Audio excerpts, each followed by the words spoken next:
तर नमस्कार मंडळी, मी देवेश पाटील आणि आज आपण भेटणार आहोत एका अशा व्यक्तींना जे गेल्या 20 वर्ष ज्योतिषशास्त्र, अंकशास्त्र, रत्नशास्त्र, वास्तुशास्त्र यांचा अभ्यास करत आहेत आणि वेगवेगळ्या लोकांना मार्गदर्शन करत आहेत. आज ते आपल्या पॉडकास्टच्या माध्यमातून येणारा 2026 कसा जाईल याचे ते आज मार्गदर्शन करणार आहेत. आजचा पॉडकास्ट हा तुम्ही शेवटपर्यंत नक्की बघा. तसेच चॅनलवर जर नवीन असाल तर चॅनलला सबस्क्राईब करा, व्हिडिओला लाईक करा आणि आपल्या मित्रमंडळींसोबत हा व्हिडिओ शेअर नक्की करा. तर चला मग आजच्या पॉडकास्टला सुरुवात करूया. नमस्कार सर. नमस्कार, मी प्रमोद म्हात्रे. अलिबागमध्ये गेले 20 वर्ष मी ज्योतिष विषयक, हस्तरेषा विषयक, वास्तुशास्त्र विषयक मार्गदर्शन करण्याचं काम करत आहे. राशीचक्रातील आपली दुसरी राशी आहे वृषभ. तर वृषभ राशीचा स्वामी मालक हा शुक्र असतो. तर वृषभ राशीची ही काय जातक असतात, हे आकर्षक दिसायला असतात, मनमिळावू असतात, शांत स्वभावाचे असतात, परंतु हे थोडेसे स्लो आणि आळशी असतात. त्यांना पुश करावं लागतं, त्यांना मोटिवेट करावं लागतं. जर ह्यांच्यापुढे काय उद्देश नसेल आणि ह्यांच्यापुढे काय काम नसेल तर हे गाद्या गिरद्यांवर घरामध्ये लोळत पडलेले असतात. अगदी नाईलाज म्हणून काम करतात. आराम करण्याकडे आणि लक्झुरियस लाईफ जगण्याकडे यांचा कल असतो. वृषभ राशी मेहनत कशी वाचवता येईल असं यांचं कल. परंतु एकदा कामाला लागले का ऐकत नाही. परंतु ह्यांना पुश करावं लागतं, मोटिवेट करावं लागतं, पारणी टोचलं तेव्हा हे कामाला सुरुवात करा. तर ह्यांच्या या आळशीपणामुळे आहे ना, घरामध्ये यांच्याविषयी भानगडी वगैरे, यांना बोलताना टोमणे वगैरे ऐकावं लागतं वृषभ. आणि हे थोडेसे आळशी असतात त्याच्यामध्ये. तर वृषभ राशीला हे वर्ष एप्रिल 2026 ते 27 एप्रिल 2027 पर्यंत कसं जाईल वृषभ राशी. तर वृषभ राशीच्या धनस्थानामध्ये गुरु महाराज होते गेले 10 महिने. आता 1 जून पासून वृषभ राशीच्या तृतीय स्थानामध्ये गुरु महाराज येणार. तर आता 2 महिने गुरु महाराज धनस्थानामध्ये आहे. तर आता आता काहीतरी धनलाभ करून जाणार. तर हे लोक शेअर मार्केटमध्ये आपलं नशीब आजमावू शकतात, लॉटरीमध्ये आजमावू शकतात. प्रॉपर्टी डीलर आहेत, त्यांना चांगला प्रॉफिट या 2-3 महिन्यामध्ये होऊ शकतो. त्यांचा एखादा मोठा डील वगैरे व्यवहार होऊ शकतो. त्यानंतर छोटे व्यापारी आहेत वृषभ राशीचे, त्यांना सुद्धा पुढच्या 2 महिन्यात तेजीचा अनुभव येईल. आणि नवीन गुंतवणूकदारांना सुद्धा चांगल्या संधी उपलब्ध होतील वृषभ राशी.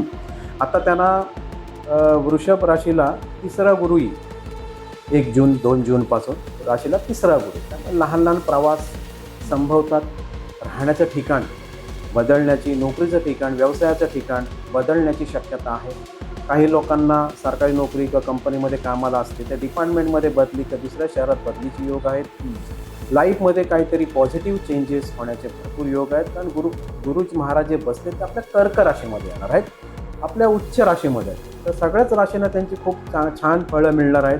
सगळ्या राशींनी याचा फायदा उठवून आपल्याला पुढे लाईफमध्ये काही व्हॅल्यू ॲड करण्यासाठी प्रयत्न जरूर करतात. तर आता हे राशीच्या ज्या तृतीय स्थानामध्ये गुरु येतील त्यांची पूर्ण दृष्टी आहे विवाह स्थानावर आहे, भाग्यस्थानावर आहे, लाभस्थानावर आहे.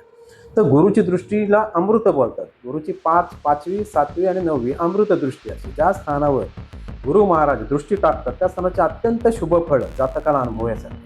आता हे गुरु महाराज वर्षभर उच्च राशीत असल्यामुळे त्यांची अत्यंत चांगली फळं सर्वच जातकांना मिळतील. तर ज्या जातकांचा विवाह इच्छुक जे आहेत वधूवर, त्यांचे विवाह निश्चितच जमतील येत्या वर्षभरामध्ये. त्यांना अगदी मनासारखा व अपेक्षेपेक्षा चांगला जोडीदार मिळेल आणि त्यांचा विवाह होईल. ज्या लोकांना संततीसाठी इच्छुक असतील त्यांना त्याची संततीची प्राप्ती होईल. काही लोकांना विदेश गमनसाठी प्रयत्न करत असतील तो त्यांना योग येऊ शकतो. कारण तृतीय स्थानातल्या उच्चीच्या गुरुची दृष्टी वृषभ राशीच्या भाग्यस्थानावर असल्यामुळे भाग्य उजवण्यासाठी गुरु महाराज पूर्णपणे सपोर्ट करतात वर्षभर. तर वृषभ राशींनी आपला चांगल्या काळाचा जरूर उपयोग घ्यावा. नवीन बिझनेस चालू करावेत, नवीन प्रयोग चालू करावेत, नवीन शिक्षण घ्यावं, नवीन ट्रेनिंग घ्यावं. असा एखादा नवीन उपक्रम चालू करायला त्यांना हरकत नाही आपल्या आवडीनुसार.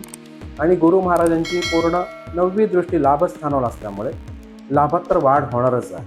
म्हणजे तुम्ही काय काम कराल त्याच्यामध्ये निश्चितच तुम्हाला लाभ मिळेल. तुम्ही जे काही रिस्क घ्याल, बिझनेस खोलाल त्याच्यामध्ये निश्चितच तुम्हाला त्याच्यामध्ये प्रॉफिट होणार आहे या गुरु महाराजांमुळे. तर राशीच्या चतुर्थ स्थानामध्ये केतू महाराज आहेत.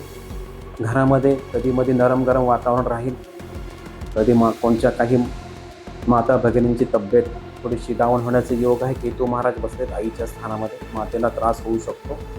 प्रॉपर्टी विषयक कुठल्या तरी प्रॉपर्टीमध्ये काहीतरी तंटे बखेडे होऊ शकतात, काहीतरी कॉम्प्लिकेशन्स वगैरे येऊ शकतं, मतभेद होऊ शकतात, भांडणं होऊ शकतात, कोर्ट कचेरी मॅटर होऊ शकते. सगळ्याच ना, अर्थात त्याला इतर ग्रहांचे पण कसं काय योग वगैरे असतात, त्याच्यावर हे सर्व असतं. त्या एकाच म्हणून सांगता येत नाही, पण एकंदरीत केतू महाराज ही अशी परिस्थिती निर्माण करू शकतात. आता वृषभ राशीच्या भाग्यस्थानामध्ये प्लुटो आहे. वृषभ राशीचे बरेच वर्ष प्लुटो महाराज राशीच्या भाग्यस्थानामध्ये आहे. तर प्लुटो महाराज हे अतिशय लांबचे ग्रह असल्यामुळे पुढे घडणाऱ्या घटनांचा या व्यक्तींना वृषभ राशीला थोडासा अंदाज येऊ शकतो. त्या पद्धतीने त्यांचे इंट्युशन पॉवर आहे, त्यांना सूचना देऊ शकतो. त्यांची जे काय इनर कॉन्शियसनेस आतला आवाज आहे हा त्यांना मार्गदर्शन करू शकतो. तर वृषभ राशीच्या व्यक्तीने जर का ध्यानधारणा केली आणि जर का चॅन्टिंग केलं, मेडिटेशन केलं, तर नक्कीच त्यांची ही पॉवर प्लुटो महाराजमुळे वाढणार आहे.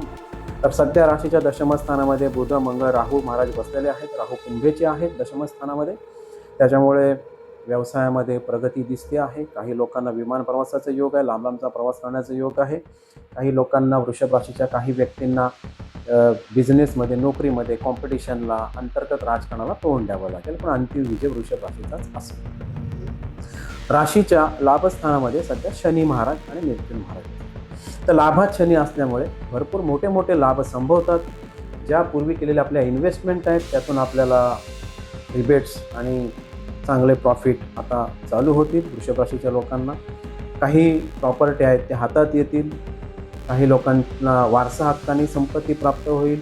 काही लोकांना अचानक धनलाभही संभवतो. शेअर मार्केटमध्ये जे लोक आपलं नशीब आजमावू शकतात वृषभ राशीचे लोक, त्यांना शनी महाराज नक्कीच मदत करतात.